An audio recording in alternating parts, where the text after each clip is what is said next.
Hey guys what's up, कैसे हो आप सब लोग। मैं डॉक्टर पवनजीत सिंह और आप मुझे देख रहे हैं बायोकेम क्रॉनिकल्स चैनल पे। तो आज जो अपने स्टार्ट करने वाले हैं, एक बिल्कुल नया चैप्टर स्टार्ट करेंगे बायोलॉजी का, क्लास 12 यूनिट नंबर 1 रिप्रोडक्शन। और उसका जो चैप्टर है वो है रिप्रोडक्शन इन फ्लोवरिंग प्लांट्स। ठीक है, चैप्टर नंबर 1 है यूनिट 1 का, रिप्रोडक्शन इन फ्लोवरिंग प्लांट्स। तो ये जो चैप्टर है आज अपने देखेंगे, इसमें अपने को पढ़ना क्या क्या है, कैसे पढ़ना है। ठीक है, और ये चैप्टर है जो काफ़ी सारे बच्चों को समझ नहीं आता है, बट मैं आज आपको, आप मेरे साथ बने रहिएगा। जितने भी मैं लेक्चर अपलोड करूँगा इस चैप्टर के, आप सभी लेक्चर्स को देखिएगा। ठीक है, और मेरे साथ बने रहिएगा। तो ये चैप्टर आपको मैं ऐसे अच्छे से समझाऊंगा कि आप भी बोलोगे कि वाह सर क्या समझाया है ना। तो चलिए देखते हैं आज के चैप्टर में अपने को क्या पढ़ना है। सबसे पहले तो अपने देखते हैं कि सबसे पहले अपने ये देखते हैं कि जो फ्लावर है वो अपने काफ़ी सारे डेली लाइफ में यूज़ करते हैं फ्लावर्स को, है ना। जैसे देखिए अपने रिलीजियस पर्पज़ के लिए यूज़ करते हैं, मंदिरों में चढ़ाने के लिए, कल्चरल इवेंट्स में यूज़ होता है फ्लावर। ठीक है, ऑर्नामेंटल साज सजावट के लिए यूज़ किया जाता है फ्लावर को, और एज अ एस्थेटिक भी यूज़ किया जाता है फ्लावर को। तो एज अ फ्रेगरेंस के लिए भी फ्लावर्स को यूज़ किया जाता है। और अगर अपने देखें, जो जैसे ह्यूमंस में रिप्रोडक्शन होता है वैसे फ्लावर्स में भी रिप्रोडक्शन होता है। ठीक है, बिल्कुल सेम। जैसे ह्यूमंस में मेल गैमिट फीमेल गैमिट होता है, वैसे फ्लावर्स में भी मेल गैमिट फीमेल गैमिट होता है। ठीक है, जो फ्लावर ह्यूमंस में मेल पार्ट होता है वो होते हैं पेनिस। ठीक है, जो टेस्टिकल्स है वो टेस्टोस्टेरोन हार्मोन बनाते हैं। ठीक है, और फीमेल में देखा जाए तो ओवम होता है। ठीक है, प्राइमरी फीमेल गैमिट जो होता है। ठीक है, और जो फ्लावर्स में अगर फीमेल पार्ट की बात करें तो उसको बोला जाता है कार्पल, और जो मेल पार्ट होता है उसको बोला जाता है स्टेमन, है ना। तो ये जो स्टेमन है, स्टेमन मतलब ऐसा होता है कि जो फ्लावर का बेस होता है, ठीक है, जो ग्रीन ग्रीन पार्ट होता है उसको अपने बोलते हैं सेपल। और जो कलर्ड वाली पत्तियां होती हैं फ्लावर की, उनको अपने बोलते हैं पेटल्स। ठीक है, और जो मेल पार्ट होता है, मैंने अभी भी आपको बताया था, उसको बोला जाता है स्टेमन या फिर एंड्रोशियम बोल देते हैं।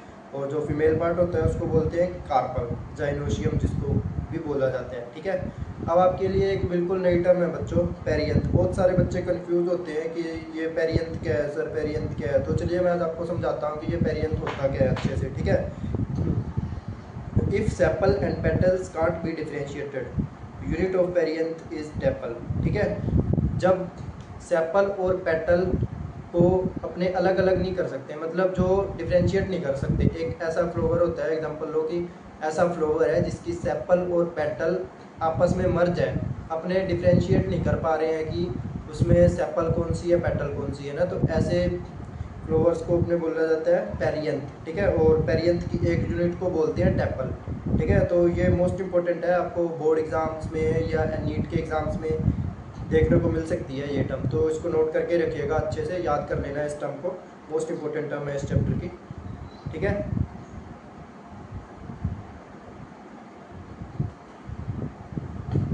तो चलिए अब जो अपना नेक्स्ट टॉपिक है वो है pre fertilisation structures and events, है ना।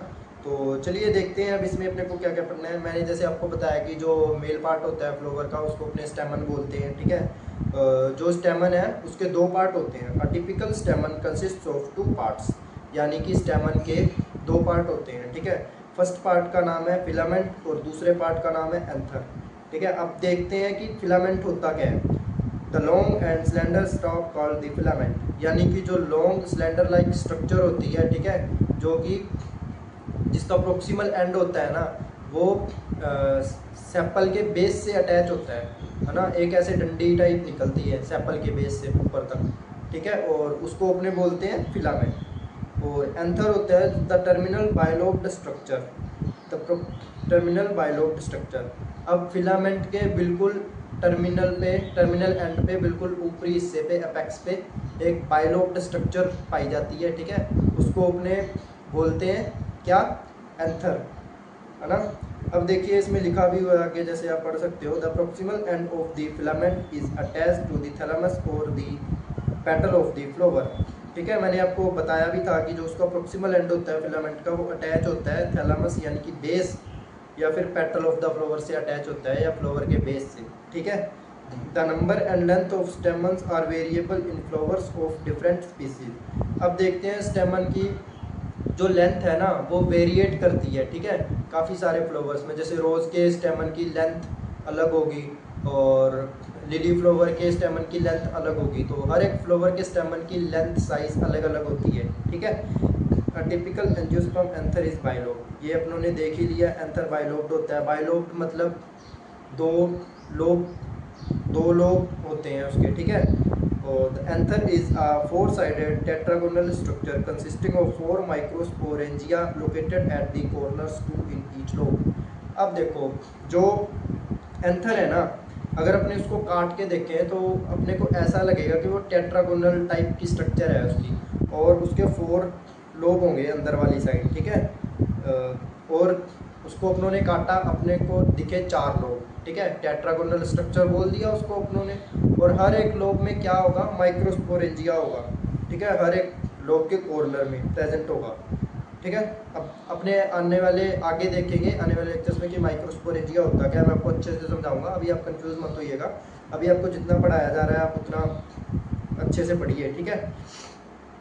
तो चलिए अब अपने आगे चलते हैं। मैंने आपको बताया कि अपनों ने एंथर को काट के देखा तो अपने को लगा कि ये बाइलोब्ड टेट्रागोनल टाइप स्ट्रक्चर है, इसमें 4 लोब है और हर एक लोब में माइक्रोस्पोरेंजिया प्रेजेंट है, ठीक है। माइक्रोस्पोरेंजिया आपने बोल सकते हैं यानी कि पोलन ग्रेन्स, मेल गैमीट, ठीक है। माइक्रोस्पोरेंजिया को बोल सकते हैं अपने पोलन ग्रेन्स, मेल गैमीट, यानी कि ये पाया जाता है पोलन ग्रेन्स किसमें, एंथर में, ठीक है। अब जो एंथर है ना वो उसकी अपनों ने काट के देखा तो अपने को दिखी उसकी कि उसकी लेयर्स हैं, 4 लेयर्स हैं एंथर की। तो अब देखते हैं उसकी 4 लेयर्स कौन कौन सी है। ये लेयर्स बहुत मोस्ट इंपॉर्टेंट है, और जो इसका ये डायग्राम है ये भी मोस्ट इंपॉर्टेंट डायग्राम है, बोर्ड के एग्जाम में पूछा जाता है। इसको आप अच्छे से रेडी कर लेना डायग्राम को और याद कर लेना, ठीक है, इसकी लेयर्स को एंथर की। सबसे पहली लेयर है जो एपिडर्मिस है, outermost protective single celled thick and continuous layer. जो एपिडर्मिस है वो एंथर के आउटरमोस्ट लेयर है, उसको प्रोटेक्ट करती है और सिंगल सेल्ड लेयर है, ठीक है। थिक क्या थोड़ी और कंटिन्यूस लेयर है, उसमें कोई भी गैप वगैरह कुछ नहीं है, ठीक है। अब जो दूसरी लेयर है वो endothecium, also called fibrous layer. Endothecium layer को अपने दूसरा नाम दे सकते हैं, इसको फाइब्रस लेयर भी बोला जाता है। इसको अब देखें कि फाइब्रस लेयर बोला क्यों जाता है, thickened due to thickened cellulose layer on the inner and radial walls, ठीक है। इसको फाइब्रस लेयर इसलिए बोला जाता है क्योंकि इसके अंदर वाली साइड ना इनर वॉल्स और रेडियल वॉल्स पे ना सेलुलोस लेयर प्रेजेंट होती है, उसके कारण इसको फाइब्रस लेयर भी बोला जाता है, ठीक है। अब आती है middle layer, many layer thick ephemeral and stores food which is later transported to sporogenous tissue। Middle layer एक ऐसी लेयर है जो कि फूड को स्टोर करके रखती है अपने अंदर, जो कि बाद में ट्रांसपोर्ट किया जाता है स्पोरोजेनस टिश्यूज़ को, ठीक है, यानी कि माइक्रोपोलन ग्रेन्स को बोल सकते हैं। टैप्टम नोट कर लेना, ये एक मोस्ट इंपॉर्टेंट लेयर है, बोर्ड एग्जाम और नीट एग्जाम में पूछी जाती है, मोस्ट इंपॉर्टेंट लेयर है। ये सबसे इनर मोस्ट लेयर है जो कि न्यूट्रिशन प्रोवाइड करती है पोलन ग्रेन्स को, ठीक है, न्यूट्रिशन प्रोवाइड करती है पोलन ग्रेन्स को। ये मल्टी न्यूक्लिएट है, यानी कि एक से ज़्यादा न्यूक्लियस इसमें प्रेजेंट होता है, और जो इसका साइटोप्लाज्म है वो डेंस होता है, ठीक है। और ये मल्टी फंक्शनल है, यानी कि बहुत एक फंक्शन ना परफॉर्म करके काफ़ी सारे फंक्शन परफॉर्म करती है। तो अभी मैंने आपको बताया कि एंथर की 4 लेयर्स कौन कौन सी लेयर होती है, उसमें मोस्ट इंपॉर्टेंट है टैप्टम लेयर। इसका डायग्राम अच्छे से तैयार कर रखना आप, बोर्ड एग्जाम में नीट एग्जाम में पूछा जाता है ये डायग्राम, ठीक है, अच्छे से रेडी कर लेना। अब जो अपना नेक्स्ट टॉपिक है वो है माइक्रोगैमेटोजेनेसिस। अब आपके मन में सवाल आ रहा होगा कि माइक्रोगैमेटोजेनेसिस बोला किसको जाता है, ठीक है। Microgametogenesis is a process of formation of pollen grains, ठीक है। पोलन ग्रेन्स के बनने की प्रोसेस को बोला जाता है माइक्रोगैमेटोजेनेसिस, ठीक है, यानी कि the process of formation of male gamete बोल सकते हैं इसको अपने। पोलन ग्रेन होते हैं मेल गैमेट, ठीक है। The inner wall of the pollen grain is called the intine, ठीक है। सबसे पहली लाइन में आपको लिखा हुआ मिल रहा है the inner wall of the pollen grain is called the intine, ठीक है। जो सबसे अंदर वाली वॉल है ना पोलन ग्रेन की, उसको अपने क्या बोल लेंगे, intine. Intine is a thin and continuous layer made up of cellulose and pectin. अब जो इंटाइन है वो एक थिन लेयर है और वो किससे मिलके बनी हुई है, सेलुलोज और पेक्टिन से, इन दो चीज़ों से मिलके बनी हुई है इंटाइन लेयर, जो कि पोलन ग्रेन की इनर वॉल है। ठीक है। The cytoplasm of pollen grain is surrounded by a plasma membrane.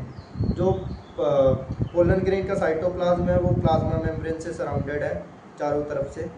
when the pollen grain is matured it contains 2 cells। ठीक है। जब पोलन ग्रेन बड़ा हो जाता है, पूरी तरह मैच्योर हो जाता है, तो उसके अंदर 2 सेल अपने को देखने को मिलेंगे। एक तो होगा वेजिटेटिव सेल और दूसरा होगा जनरेटिव सेल। ठीक है। अपनों ने क्या देखा, मैंने आपको बताया कि माइक्रो गैमेटोजेनेसिस प्रोसेस होती क्या है, यानी कि वो प्रोसेस जिसमें पोलन ग्रेन्स फॉर्म होते हैं, ऐसी प्रोसेस को बोला जाता है माइक्रो गैमेटोजेनेसिस। फिर अपनों ने देखा कि जो पोलन ग्रेन की इनर वॉल है उसको इंटाइन बोला जाता है। ठीक है। वो किससे मिलके बनी हुई है, थिन लेयर है, सेलुलोज और पेक्टिन से मिलके बनी हुई लेयर है। और जो पोलन ग्रेन्स का साइटोप्लाज्म है वो चारों तरफ से प्लाज्मा मेम्ब्रेन के द्वारा सराउंडेड है। ठीक है। और जब पोलन ग्रेन पूरी तरह मैच्योर हो जाता है तो उसके अंदर 2 सेल देखने को मिलेंगे अपने को, एक तो वेजिटेटिव सेल और दूसरा जनरेटिव सेल। और जनरेटिव सेल है, उसके नाम से ही आपको पता चल रहा होगा, जनरेट करना, यानी कि वो आगे जाके डिवाइड होके मेल गैमेट्स बना लेता है। ठीक है। तो उस स्टेज को अपने बोलते हैं 3 सेल्ड स्टेज। ठीक है। और अगर वेजिटेटिव और जनरेटिव सेल ही हो उस स्टेज को बोल लेंगे अपने 2 सेल्ड स्टेज। ठीक है। अब देखते हैं vegetative cell. The vegetative cell is bigger abundant in food reserve and has a large irregular nucleus. जो वेजिटेटिव सेल होता है वो अपने अंदर फूड को रिजर्व करके रखता है और जो उसका न्यूक्लियस होता है वो लार्ज होता है और कोई उसकी पर्टिकुलर शेप नहीं होती, इरेगुलर शेप का होता है। ठीक है।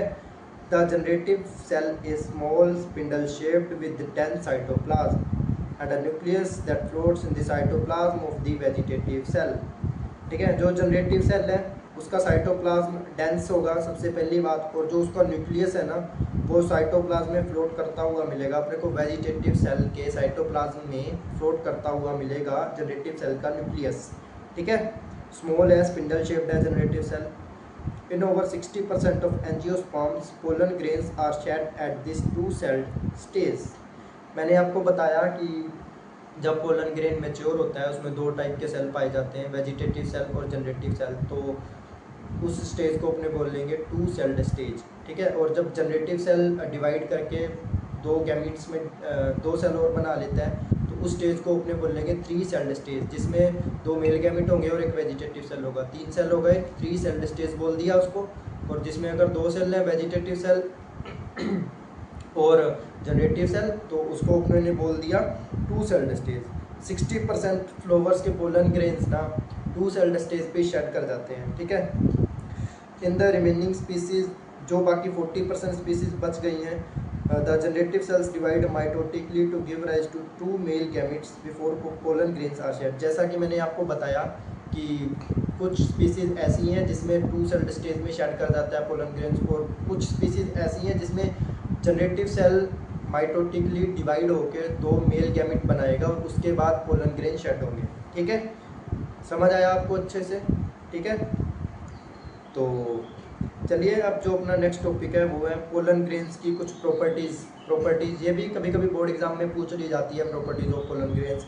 इसमें से आपको MCQs मिल सकते हैं, तो इसको भी अच्छे से पढ़ लेना। चलिए देखते हैं क्या क्या प्रॉपर्टीज़ है पोलन ग्रेन्स की। Pollen grains are rich in nutrients thus used as food supplements. Pollen grains है वो न्यूट्रिशनल वैल्यू है जो पोलन ग्रेन्स की वो काफ़ी ज़्यादा अच्छी है, रिच होते हैं न्यूट्रिएंट्स में, तो उसको एज अ फूड सप्लीमेंट भी यूज़ किया जाता है पोलन ग्रेन्स को। Pollen consumption has been claimed to increase the performance of athletes and race horses. ठीक है।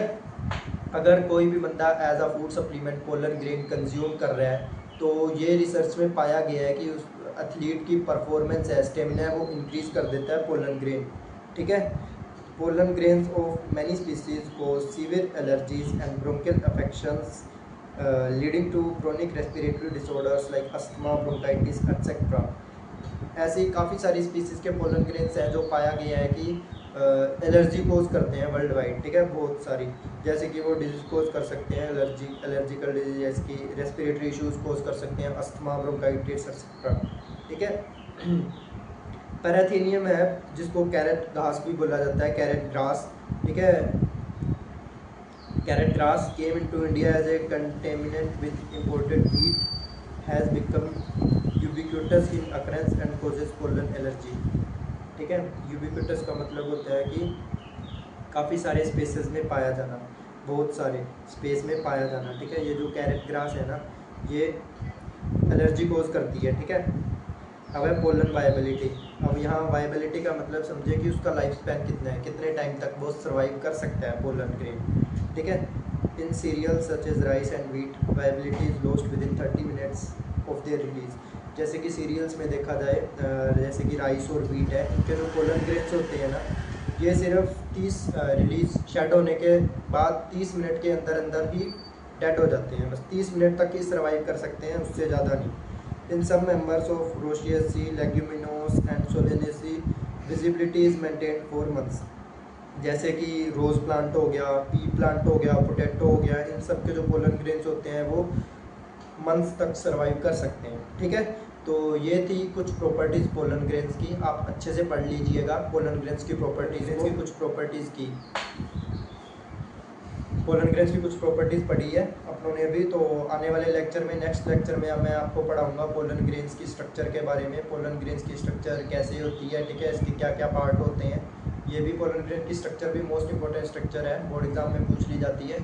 तो ठीक है बच्चों, आपको अच्छे से आई होप समझ आ गया होगा, अच्छे से मैंने आपको समझाया है। आप अगर ना भी समझ आए तो एक बार आप लेक्चर को वापस बैक करके देख लीजिएगा, तो आपको अच्छे से समझ आ जाएगा। तो ठीक है बच्चों, चलिए आज के लिए इतना ही करते हैं, मिलते हैं नेक्स्ट लेक्चर में। Thank you.